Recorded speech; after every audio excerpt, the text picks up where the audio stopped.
discussion in last lecture. I am going to start your last chapter of your syllabus, right? जो basically दो part में divide होता है. First part is related to string and second part is related to NP hard, NP complete programs, right?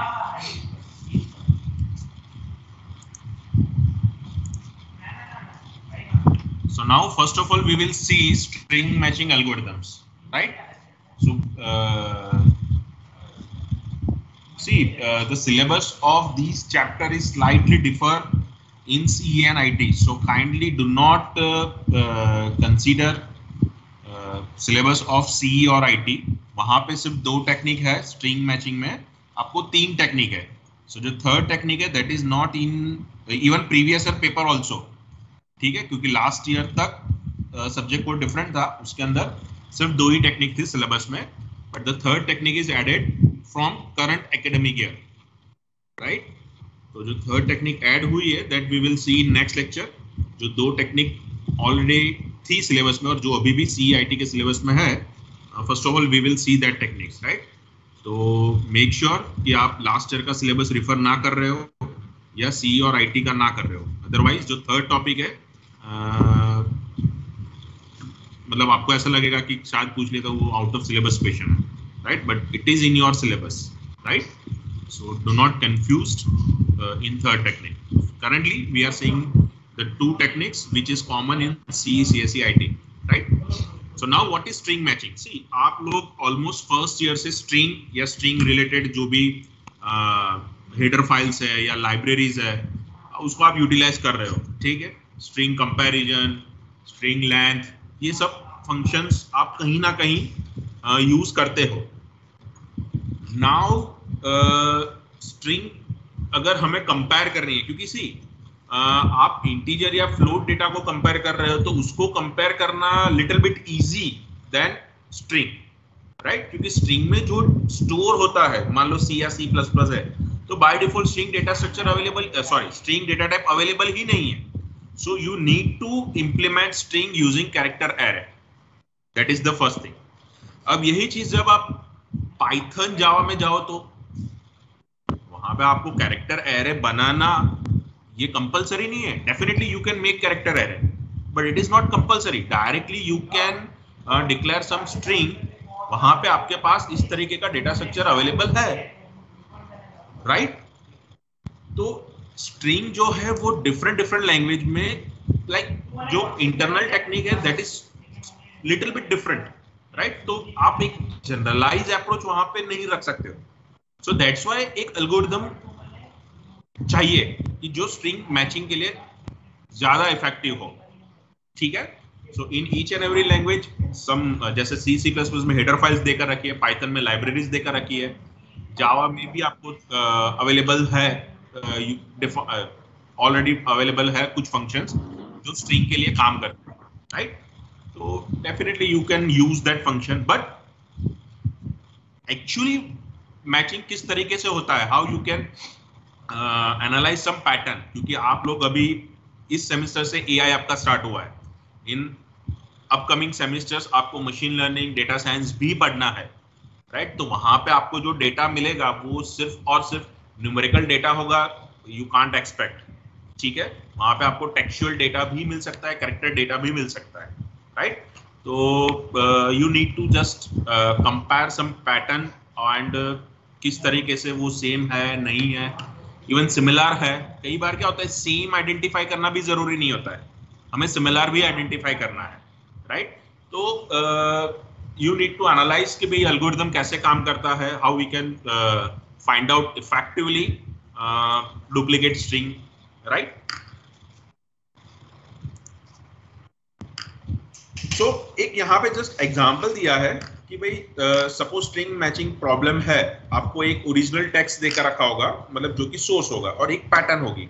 जैसे यहाँ पे आपके text है ABC AB AA CAB, right? और आपको दूसरा मतलब टेक्स्ट देकर रखा है, स्ट्रिंग देकर रखा है, that is ABAA which is your pattern.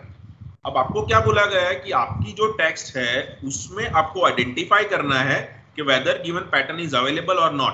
That is your first task. Second thing, suppose available है तो कौन से लोकेशन से स्टार्ट हो रही है, बिकॉज जब आप इंटीजर या तो वहां पे आपको एक डेडिकेटेड लोकेशन है, जैसे आपका 30 फाइंड आउट करना है, आपको एक इंटीजर एरे देकर रखा है ऑफ साइज 50 और 50 साइज का एक एरे में से आपको बोला गया है कि भाई इसमें 30 अवेलेबल है भी या नहीं, अगर अवेलेबल है तो उसके इंडेक्स फाइंड आउट करो, तो वहां पे आपको एक यूनिक आंसर मिलेगा। अब यहाँ पे जो पैटर्न की लेंथ होगी, इट माइट पॉसिबल के पैटर्न के अंदर 2 कैरेक्टर 3 कैरेक्टर 20 कैरेक्टर भी हो सकते हैं। सो आप रिटर्न क्या करोगे, तो you need to return starting index of pattern in original text, right, कि जैसे यहाँ पे ए बी ए तो टोटल 4 कैरेक्टर है। अब ए का लोकेशन, बी का लोकेशन और पीछे वाले 2 ए का लोकेशन डेफिनेटली डिफरेंट ही होगा, ठीक है। तो आपको चारों 4 का लोकेशन रिटर्न करना नहीं है, you need to just return starting index. जैसे हमारी ओरिजिनल टेक्स्ट है उसमें A start from after 3 shift, 3 बार, जैसे ए बी सी 3 कैरेक्टर को स्किप करने के बाद आपको आपके पैटर्न मिल रही है इन टेक्स्ट, राइट। तो हमें इस तरीके से रिटर्न करना है, अंडरस्टूड। बेसिकली ये चीज जो है आप ऑलरेडी पास्ट में यूज कर चुके हो, ठीक है, but here we need to analyze कि भाई एग्जैक्टली हम लाइक क्या कर रहे हैं, okay. Now there are certain algorithms जैसे कि naive string matching algorithm, Rabin Karp algorithm, string matching with finite automata, KMP algorithm, right.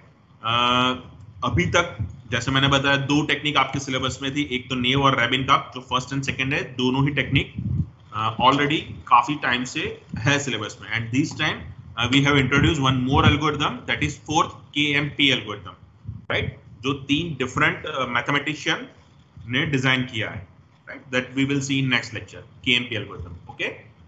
So first of all we will see naive algorithm. अब ये तो okay, हाँ, now नेव algorithm किस तरीके से काम करता है। सो मान लो कि आपको टेक्स्ट देकर रखी है जो यहाँ पे टी से इंडिकेट होता है, दैट इज 1011101110, राइट, ये है आपकी ओरिजिनल टेक्स्ट। अब आपको ये बोला गया है कि you need to find out the pattern from given text. जो ओरिजिनल टेक्स्ट है मैंने उसको येलो कलर से हाईलाइट किया है, जो पैटर्न है जिसको हमें आइडेंटिफाई करना है वो मैंने रेड फॉन्ट कर दिया है, right, so easily you can see. अब आपको क्या करना है, according to naive algorithm, simply आपको जो ओरिजिनल टेक्स्ट है उसको ब्लॉक वाइज लिखना है, जैसे हम एरे में करते थे, ठीक है। एरे हम आप कुछ इसी तरीके से रेक्टेंगुलर बॉक्सेस के अंदर ही एक एक एलिमेंट लिखते हो, एम आई राइट। आप एरे में इसी तरीके से लिखते हो ना, जिस तरीके से यहाँ पे टेक्स्ट को लिखा गया है, हाँ, चलो बोलो।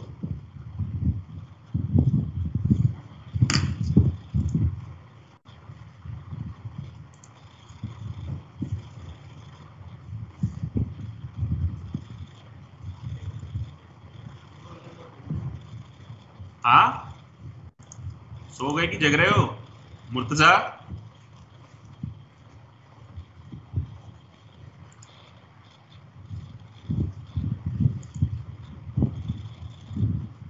Anushree,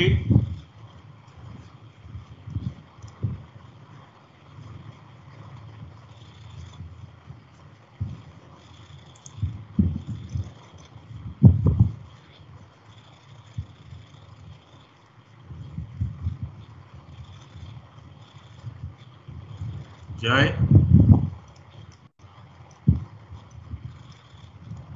yes sir. हाँ, ऐसे ही लिखते हो ना आप? मैंने क्वेश्चन क्या पूछा?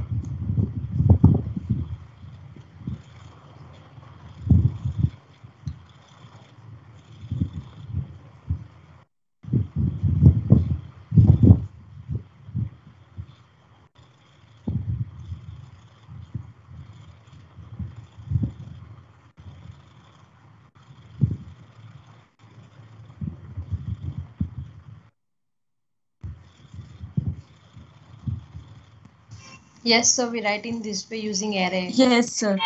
तो थोड़ा रिप्लाई किया करो, मुझे लगे कि आप जग रहे हो, राइट? ठीक है। सो सिमिलरली आपको सी अगेन, आपको स्ट्रिंग के अंदर कैरेक्टर भी हो सकता है, इंटीजर भी हो सकता है, फ्लोट भी हो सकता है, राइट? आपको सिंपली यहां पे 1 को एज अ इंटीजर नहीं कंसीडर करना है क्योंकि it is a string, right? तो यहां पे आपको उसको 111 की तरह नहीं कंसीडर करना है, you just need to consider as a 3 character है 1 1 1, ओके? और सिमिलरली आपकी जो ओरिजिनल टेक्स्ट है उसको भी आपको एज अ कैरेक्टर कंसीडर करना है, that is 10 110 111 right? And just you need to find out starting index position of pattern from given text. Clear everyone? ये बहुत ध्यान रखना क्योंकि बहुत सारे स्टूडेंट ये गलती करते थे कि दे आर फाइंडिंग 111, 111 दिया है तो 111 को आइडेंटिफाई करते। You are not going to identify मतलब 111, आपको 111 आइडेंटिफाई करना है, ठीक है? नाउ सो फर्स्ट स्टेप आपका ये होगा कि भाई एरे में जिस तरीके से हम लिखते हैं सिमिलरली आपको पैटर्न और ओरिजिनल टेक्स्ट दोनों लिखने हैं। पैटर्न की जो स्टार्टिंग इंडेक्स है, एरे है तो definitely we will start index from 0, ठीक है? तो पैटर्न की जो स्टार्टिंग इंडेक्स है वो टेक्स्ट की स्टार्टिंग इंडेक्स दोनों के 0 मैच होने चाहिए। यहां पे जैसे अलाइन किया गया है सेम तरीके से अलाइन करना है आपको। Similarly first element and second element एक दूसरे से अलाइन होने चाहिए, right? Now what you need to do, compare character located at index 0, ठीक है? टेक्स्ट में जो 0 लोकेशन पे है, पैटर्न में जो 0 लोकेशन पे है, ये दोनों ही कैरेक्टर को कंपेयर करो। अब यहां पे अगर हम कंपेयर करने जाते हैं तो वी फाइंड आउट कि भाई दोनों ही जगह पे 1 अवेलेबल है, तो at now we can say that कि भाई स्ट्रिंग मैच हो रही है, मतलब सिंगल कैरेक्टर के पॉइंट ऑफ व्यू से। अब जैसे ही आप सेकंड कैरेक्टर को कंपेयर कर रहे हो, टेक्स्ट में 0 है, पैटर्न में 1 है, so your string is not matched with each other, ठीक है? जैसे यहां पे जैसे ही आप s इज इक्वल टू 1 पे आए, दोनों कैरेक्टर मैच नहीं हो रहे, सॉरी यहां पे दोनों कैरेक्टर मैच नहीं हो रहे। अब आपको क्या करना है, सिंपली पैटर्न को जो टेक्स्ट पे 0 लोकेशन से हम स्टार्ट कर रहे थे उसकी बजाय 1 लोकेशन पे स्टार्ट करना है। तो just you need to set s equal to 1। ये s इक्वल टू 1 जो है वो ओरिजिनल टेक्स्ट का लोकेशन है, नॉट पैटर्न। पैटर्न तो ऑलवेज 0 से ही स्टार्ट होती है, मतलब जो उसका फर्स्ट कैरेक्टर होता है वहीं से स्टार्ट होती है। We are using array, so index 0 से स्टार्ट होगी, okay?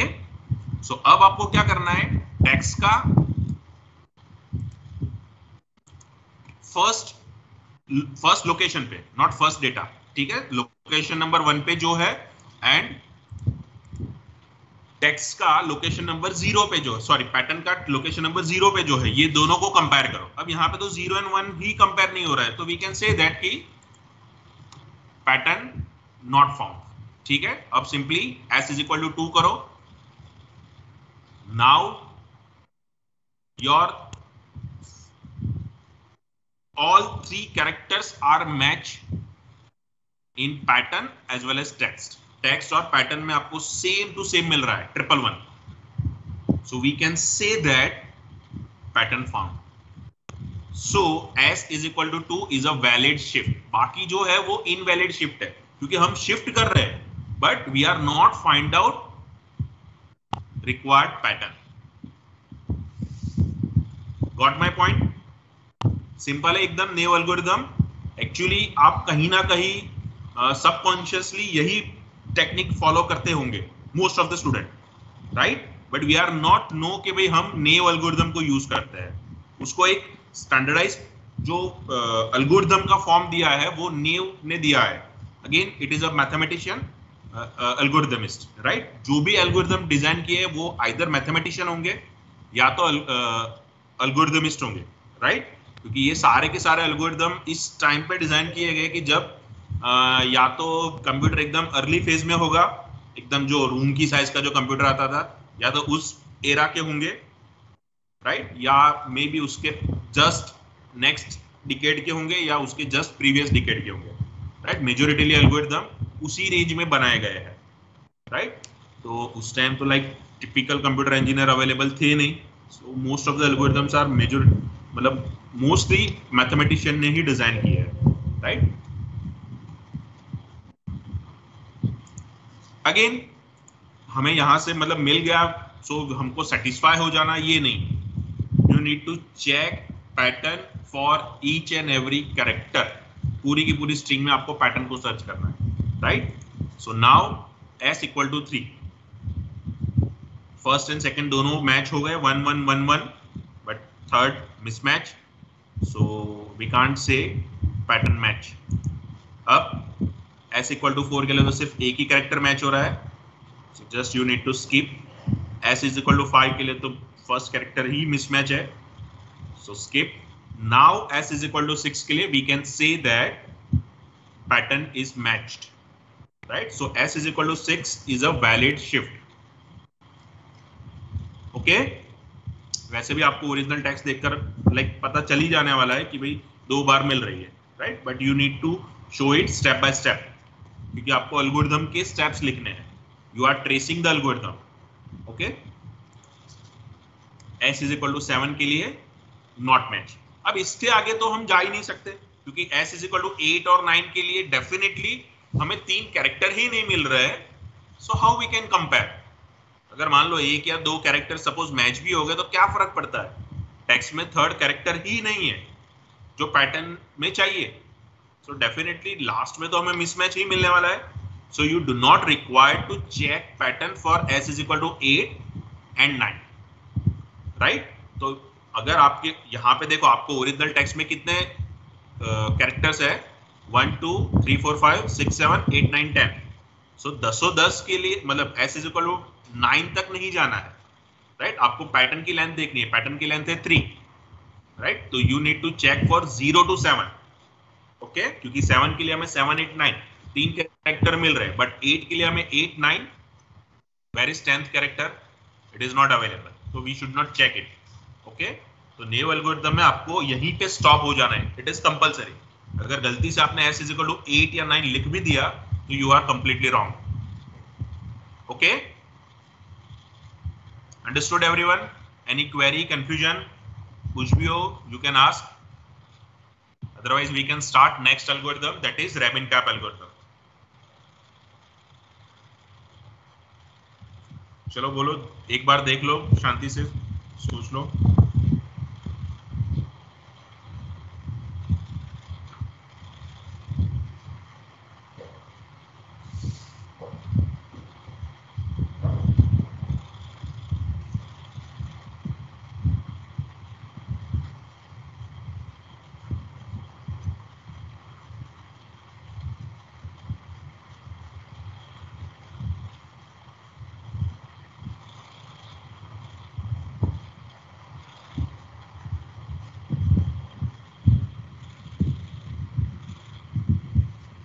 Clear everyone?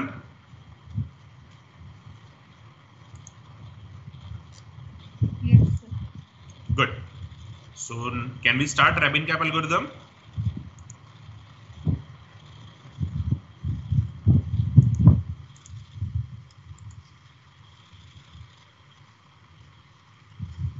So next is Rabin-Cap algorithm. So again Rabin and Cap दोनों ने ये एल्गोरिथम प्रपोज किया है, string matching algorithm that performs well in practice and that also generalized to other algorithms for related problems. ठीक है, ये जो Rabin-Cap algorithm है, it is also used in some algorithm of different domain, for example computer vision या तो AI, machine learning, जहां पे आप स्ट्रिंग पैटर्न मैचिंग या इसके ऊपर काम करते हो।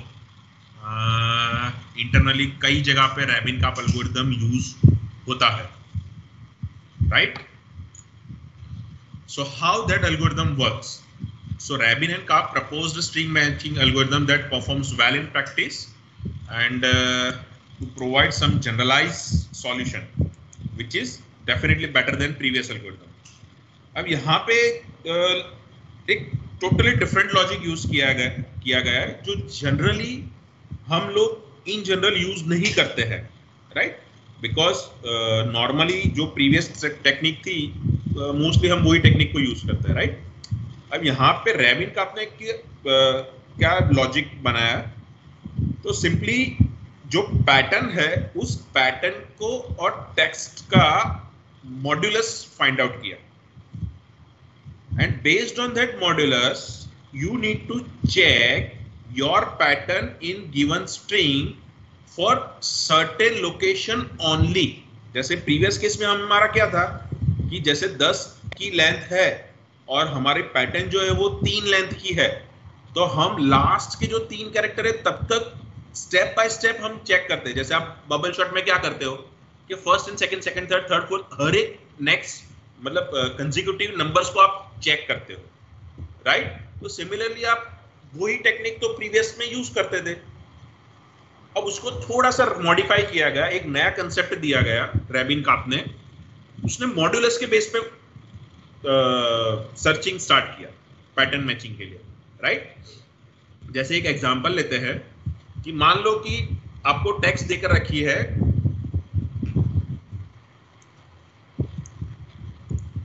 314159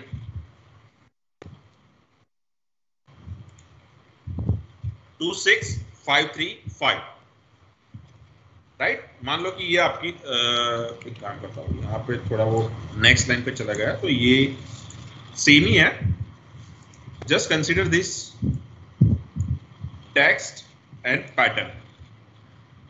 अब आपको क्या करना है कि जो टेक्स्ट है उसमें, जैसे मैंने अभी बताया, टेक्स्ट और पैटर्न का मॉड्यूलस देखो और उसका फिर मॉड्यूलस की वैल्यू को आइडेंटिफाई करो। अब आपको क्या चेक करना है यहाँ पे कि लेंथ कितनी है, तो जो टेक्स्ट है उसकी लेंथ है 11, so that will be your value for Q. एक नया वेरिएबल हमने इंट्रोड्यूस किया यहाँ पे क्यू नाम का, राइट? और क्यू की वैल्यू क्या होगी, जो भी हमारी ओरिजिनल टेक्स्ट है उसकी जो भी लेंथ होगी वो हमारा क्यू होगा। अब आपको क्या करना है, P mode Q, so P 26 Q 11, so 26 mod 11 is equal to 4. Now find the exact match of p mod q. अब आपको exact मतलब यहाँ पे मुझे 4 मिला है, अब मुझे हर एक नंबर के लिए मॉड्यूलस देखना है, और जहां पे 4 मिलेगा सिर्फ वही लोकेशन के लिए मैं स्ट्रिंग मैचिंग यूज करूंगा। अगर आपको मॉड्यूलस का आंसर 4 को छोड़ के कुछ भी मिलता है, 3, 5, 7, तो just you need to skip for that iteration, आपको पैटर्न मैचिंग में नहीं जाना है। जैसे प्रीवियस केस में क्या था कि ठीक है, यहाँ पे तो मेरी पैटर्न सिर्फ 3 कैरेक्टर की थी, मान लो 10-15 कैरेक्टर की आपकी पैटर्न हो और आप 15 कैरेक्टर में से 14 कैरेक्टर आपके मैच हो रहे हैं और 15 कैरेक्टर मिसमैच होगा, तो definitely your pattern is not matching with your string. But उसके लिए आपको 14 बार सक्सेसफुल मैच मिल रहा है और 15th इटरेशन पे आपका मिसमैच हो रहा है।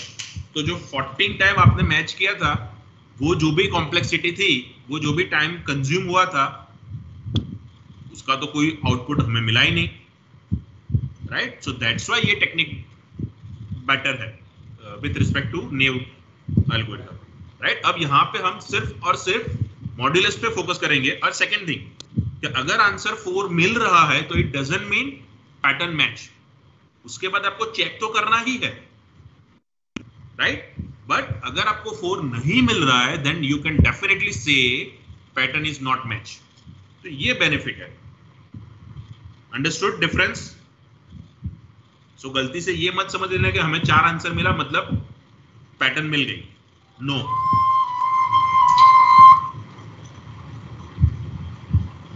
Understood everyone?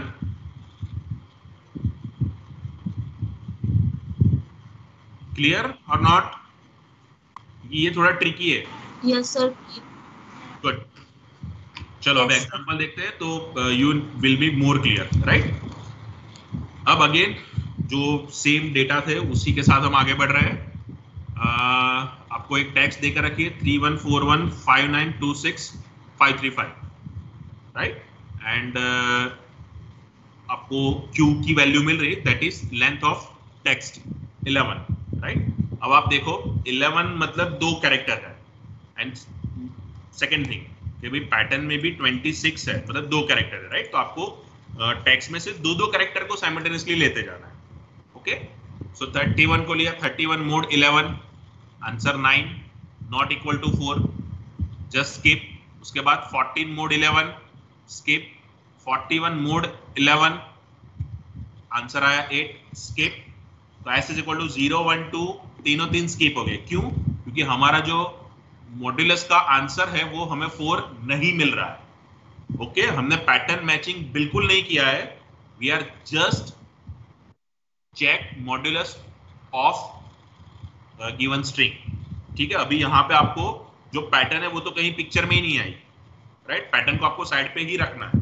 Okay, again S is equal to 3 के लिए आंसर मिल रहा है 4, so there is a chance कि वहां पे आपको मिलेगा. Now you need to check कि भाई हमारे टेक्स्ट कौन सी है, 15, पैटर्न कौन सी है, 26. So 26 is not matched with 11, so it will be called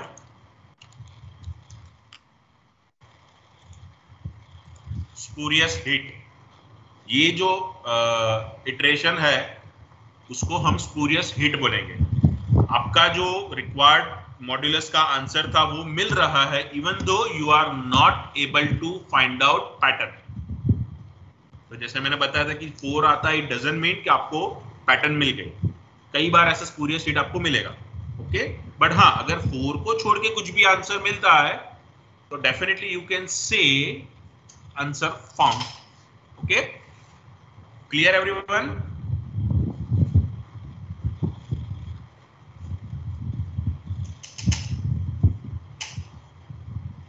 Yes, sir. Good. Again, same to same. Next, 59 mode 11, answer 4 मिल रहा है, but it is spurious hit. S is equal to 5 के लिए भी spurious hit मिल रहा है हमें, but S is equal to 6 के लिए 4 मिलने के बाद we are able to find out pattern. So S is equal to 6 के लिए हमें exact match मिल रहा है, but S is equal to 7 और 8 के लिए हमारा जो मॉड्यूलस का आंसर है it is not equal to 4. तो we just need to skip S is equal to 7, S is equal to 8.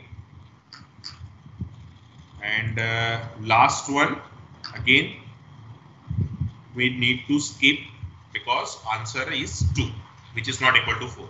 Right? So pattern occurs with shift 6.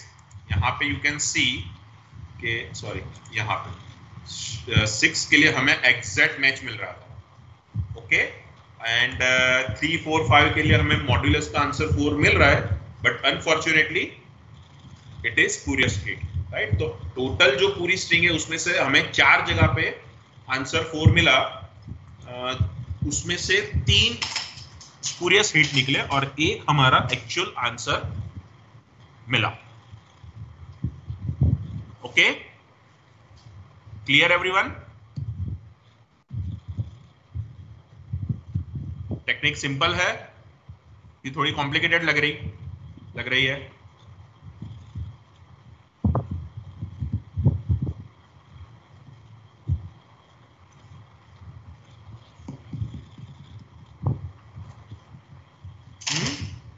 Anything which is not understood?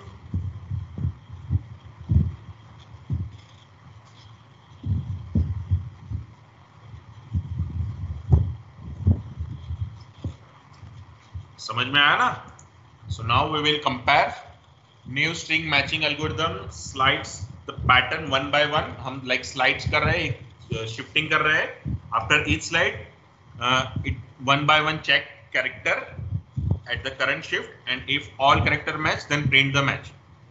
Right? ये हमारा new algorithm है. Like new algorithm, Rabin-Karp algorithm also slides the pattern one by one, but यहाँ पे हम पूरा character देखने की बजाय just we need to check modulus value. और ये जो है it is the concept of hashing. आप डेटा स्ट्रक्चर में लास्ट में पढ़े थे hashing, if you remember, right? तो वहां पे हम कोई ना कोई मैथमेटिकल फंक्शन की मदद से लाइक एक इंडेक्स क्रिएट करते थे जहां पे we can store our required data. जैसे आप लिंक लिस्ट में एक सीक्वेंस में डेटा स्टोर करते हो, एरे के अंदर भी आपको सीक्वेंस से लीनियर फैशन में डेटा स्टोर होता है, ट्री ग्राफ वगैरह में नॉन लीनियर फैशन में डेटा स्टोर होता है। बट हैशिंग अगर आप अप्लाई करते हो तो वहां पे जो डेटा स्टोर करने की पैटर्न है, it will something different. Okay, तो यहाँ पे actually we are using that concept, ठीक है। और हम जो मॉड्यूलस फाइंड आउट करते हैं, actually it is the hash value, right, because हमारे पास तो लाइक मे बी MB या GB में डेटा होगा, और उसमें से अगर रिक्वायर्ड हमें कुछ डेटा आइडेंटिफाई करना है तो definitely we required much more efficient technique, ठीक है। तो उसके लिए हम थोड़ा सा हैशिंग का कंसेप्ट रैबिनकाप टेक्निक में यूज करते हैं, राइट। अगर हैश वैल्यू मैच हुई then only you need to check individual character, so that is the biggest difference between these two technique. Clear everyone?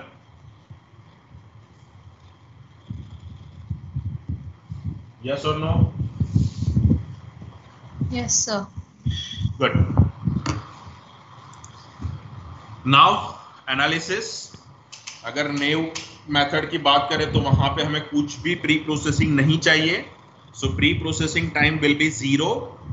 Pattern matching time जो है वो है theta of n into m, मतलब दोनों है pattern और text, दोनों की जो लेंथ है उसका multiplication, that will be your matching time, ठीक है। मान लो पैटर्न बहुत लंबी हुई, स्ट्रिंग बहुत लंबी हुई, तो definitely matching time will be increased, ठीक है। मान लो पैटर्न एकदम, अब एक ही कैरेक्टर आपको फाइंड आउट करना है, मान लो कि पूरी स्ट्रिंग है, उसमें से मैंने बोला कि इसमें से Z फाइंड आउट करो, तो आपको एक ही कैरेक्टर फाइंड आउट करना है, तो आप इजीली स्लाइड करते करते चेक कर सकते हो कि कहाँ पे मुझे Z मिल रहा है, तो वहां पे pattern matching time will be little bit less, ठीक है। वो सिर्फ और सिर्फ डिपेंड करेगा ओरिजिनल टेक्स्ट के ऊपर।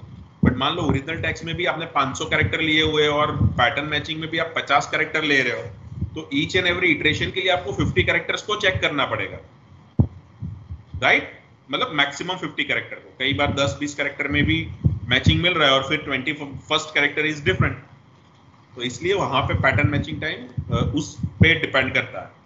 रैबिनकाप में आपको कुछ प्री प्रोसेसिंग चाहिए, जैसे आपको लेंथ फाइंड आउट करनी है, मॉड्यूलस फाइंड आउट करना है, so you require some time for pre processing, okay. So उसके लिए हमें थीटा ऑफ m चाहिए, it is totally depend on original text, it is not dependent on your pattern, okay. And matching time जो है वो average theta of n plus m लग रहा है, it is not n into m, so instead of multiplication addition आ गया। So you all know multiplication के लिए ज्यादा टाइम चाहिए कंपेयर टू एडिशन, राइट। तो definitely matching time is much more less than new method, but एक constant time बढ़ रहा है, that is pre processing time. तो हम रैबिनकाप मेथड को न्यू मेथड की कंपैरिजन में बेटर कब बोल सकते हैं, if we can ignore pre processing time.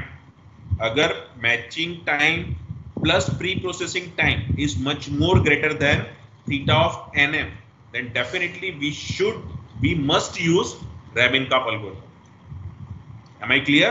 और ये जो थीटा ऑफ m है वो तो एक ही बार लगने वाला है, मैचिंग टाइम वो कंटिन्यूअस इटरेशन है।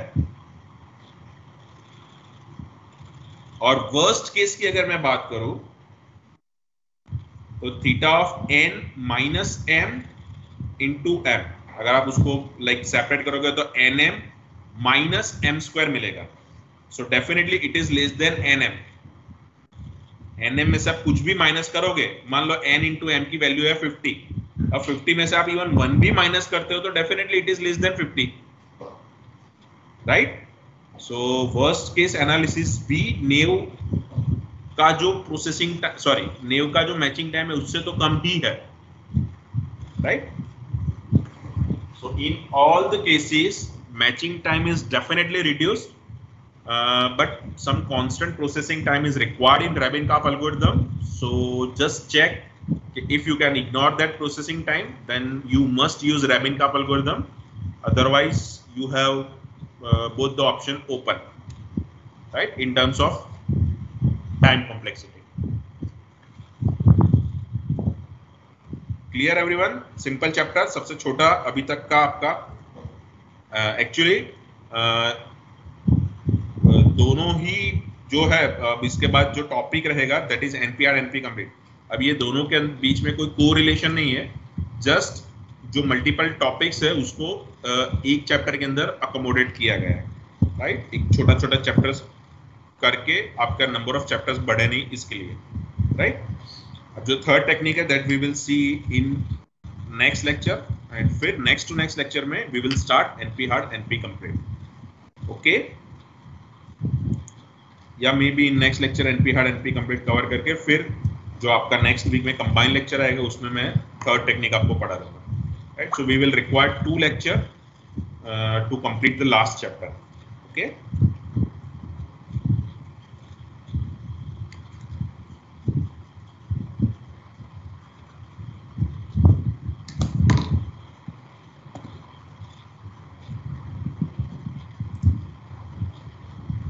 Done everyone?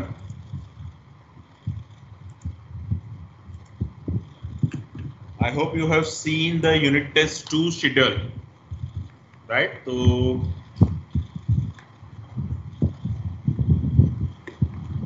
accordingly start preparation.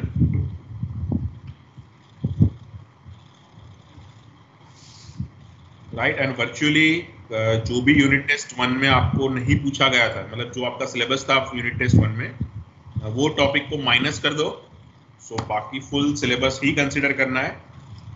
In worst case मान लो 1-2 टॉपिक शायद बिफोर यूनिट टेस्ट 2 अगर कवर नहीं हो पाए, मतलब आफ्टर यूनिट टेस्ट 2 तो डेफिनेटली कवर होंगे, तो we will so I will not ask that question in exam, right. But आपको लाइक फुल सिलेबस है उसी को कंसिडर करके चलना है। सिर्फ जो फर्स्ट यूनिट टेस्ट में पूछा था मतलब जो सिलेबस में थे उस चैप्टर टॉपिक को माइनस कर दो, right. Okay sir. Paper style approx similar, हाँ, मतलब रेशियो चेंज हो सकता है, डिस्क्रिप्टिव भी होंगे, एमसीक्यू भी होंगे, वो श्योर है।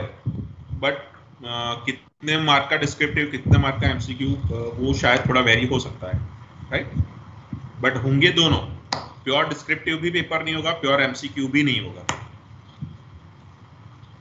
That is final.